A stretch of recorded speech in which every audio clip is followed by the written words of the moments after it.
चलिए हम लोग BRS का और सम सॉल्व करते हैं। यहाँ पे जो सम्स है वो पैराग्राफ जैसा बना के दिया है, नंबरिंग नहीं किया है, तो ये टफ नहीं है।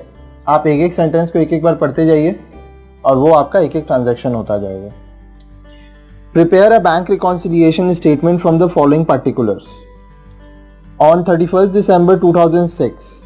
तो यहाँ पे आपका 31 दिसंबर 2016,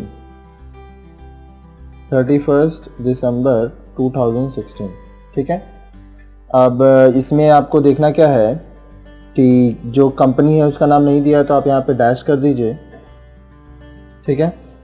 अब यहाँ पे क्या बोल रहा है, on 31 December 2016 I had a overdraft of 750 as shown by my passbook.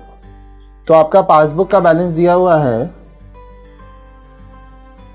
Balance as पर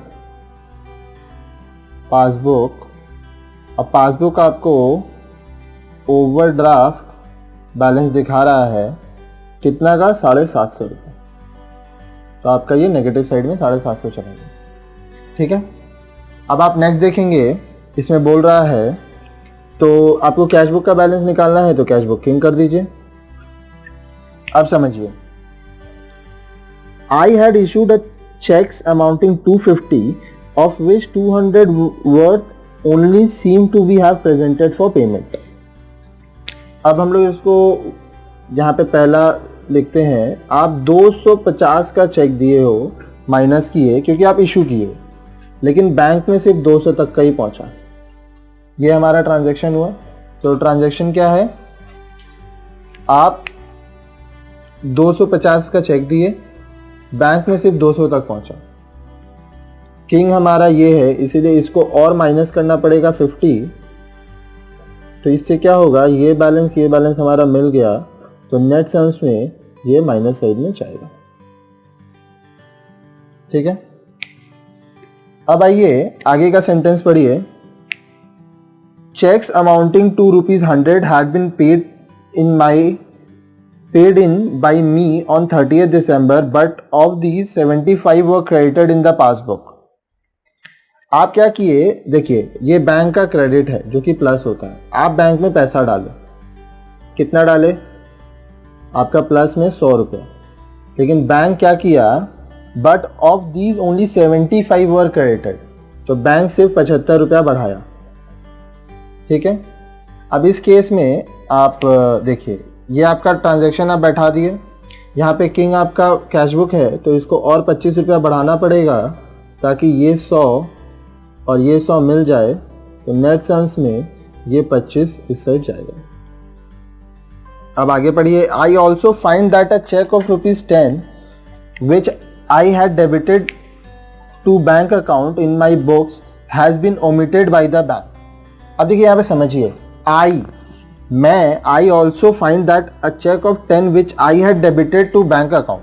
अब देखिए, आपका डेबिट मतलब प्लस है, तो आप क्या किए, आप प्लस किए 10 रुपया, लेकिन बैंक तक ये पहुंचा ही नहीं, बैंक ओमिट है।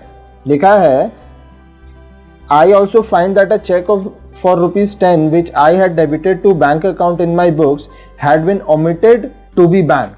आप बैंक में ये भेजे ही नहीं, तो बैंक कुछ नहीं किया। लेकिन यहाँ पे समझिए, आपका जो किंग है वो है कैश बुक, इसीलिए बैंक को भी ये 10 बढ़ाना पड़ेगा, ये बैलेंस मिल जाएगा और ये नेट सम्स में 10 प्लस में जाएगा। अब आगे का सेंटेंस हम लोग पढ़ते हैं, चौथा। There is a debit in my passbook of 25 for interest. आपका पासबुक में डेबिट हुआ है, मतलब माइनस हुआ है 25 रुपया, आप कुछ नहीं किए। किंग आप का कैश बुक है तो इसको प्लस कर देना पड़ेगा, तो ये -25 आएगा। ये बैलेंस मिल गया और ये नेट सम्स में +25 में जाएगा।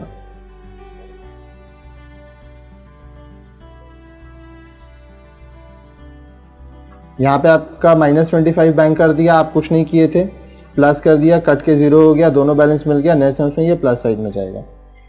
फिर है an entry of ₹30 of a payment by a customer direct into the bank appears in the passbook. देखो, कोई पेमेंट क्या किया, कस्टमर डायरेक्टली बैंक में पेमेंट कर दिया, तो बैंक 30 रुपया बढ़ा दिया, आप कुछ नहीं किए। यहाँ पे आप ध्यान से देखो, आपका किंग था कैश बुक, तो हम लोग क्या करेंगे, इसको माइनस करेंगे 30 और ये बैलेंस कट के 0 हो जाएगा, ये मिल गया और ये सम्स में -30 में जाएगा। फिर आप छठा नंबर देखेंगे, my passbook also shows a credit of 60 to my account for interest on investment directly collected by the banker. Passbook का क्रेडिट प्लस होता है, तो प्लस में आ रहा है 60 रुपया, लेकिन आप कुछ नहीं किए। अब देखिए यहाँ पे किंग कौन है, आपका कैश बुक, तो इस केस में इसको माइनस कर देना होगा 60, ये और ये बैलेंस मिल गया, मेन सम्स में ये -60 जाएगा। ठीक है, अब इस तरह से आप देख रहे हैं यहाँ पे minus plus plus plus minus minus, 3 minus है 3 प्लस है। तो आप पहले या तो ऐड लिखिए और लेस लिखिए, अमाउंट लिख के बैलेंस कीजिए, जो कि बहुत बोर्ड्स में है। NIOS में आप लाइन से भी लिख सकते हैं, तो इस केस में हम लोग लाइन से लिखेंगे। ठीक है, तो चलिए इसको लिखते हैं। सबसे पहला, इसमें देखिए टोटल 1 2 3 4 5 6 एंट्री है, जगह आपका जितना है उस हिसाब से ही लिखिएगा। I had issued cheque amounting to 250 worth only seems to have presented for payment. Check issued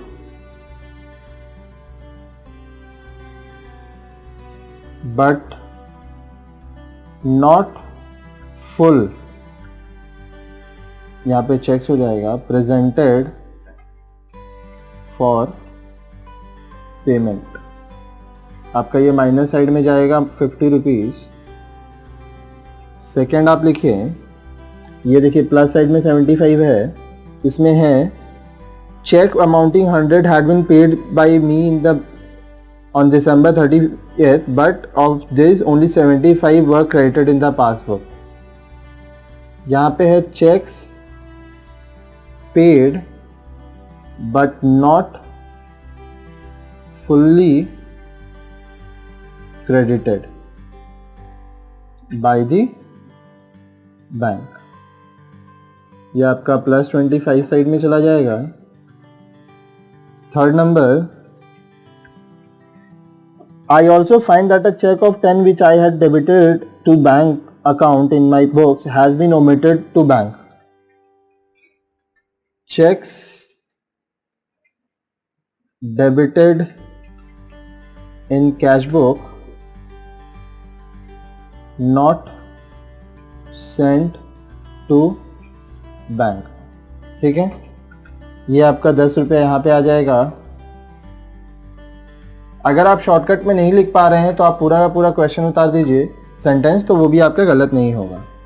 there is a debit in my passbook of 25 for interest. So देखिए यहाँ पे डेबिट है, तो इंटरेस्ट चार्ज्ड बाय बैंक आप लिख सकते हैं।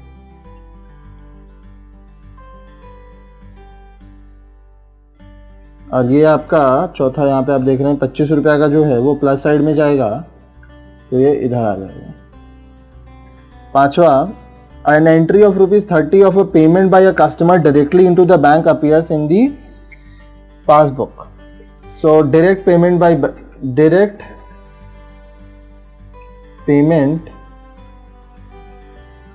A customer in the bank, ये आपका है 30 रुपया, ये माइनस साइड में जाएगा। छठा नंबर, passbook also showed a credit of 60 of to my account for interest on investment directly collected by bank. तो यहाँ पे है आपका interest on investment directly collected by bank, ये आपका माइनस साइड में जाएगा 60। तो अब चलिए हम लोग इसको बैलेंस कर लेते हैं। यहाँ पे आप देख रहे हैं माइनस साइड बड़ा है प्लस साइड से, तो आपका balance as per cash book आएगा जो कि ओवरड्राफ्ट बैलेंस है, तो टोटल करते हैं 750, 50, 30, 60, 0, 9, 1, 890, 25, 10, 25, 0, 1, 6। तो 890 दोनों में लिख दिए और 890 में 60 गया तो 830 आपका आंसर आ गया। अब यहाँ पे ये ओवरड्राफ्ट क्यों हुआ है? Because the plus column is less than the minus column. ठीक है, तो इस तरह से ये सम्स हमारा यहाँ पे कंप्लीट होता है।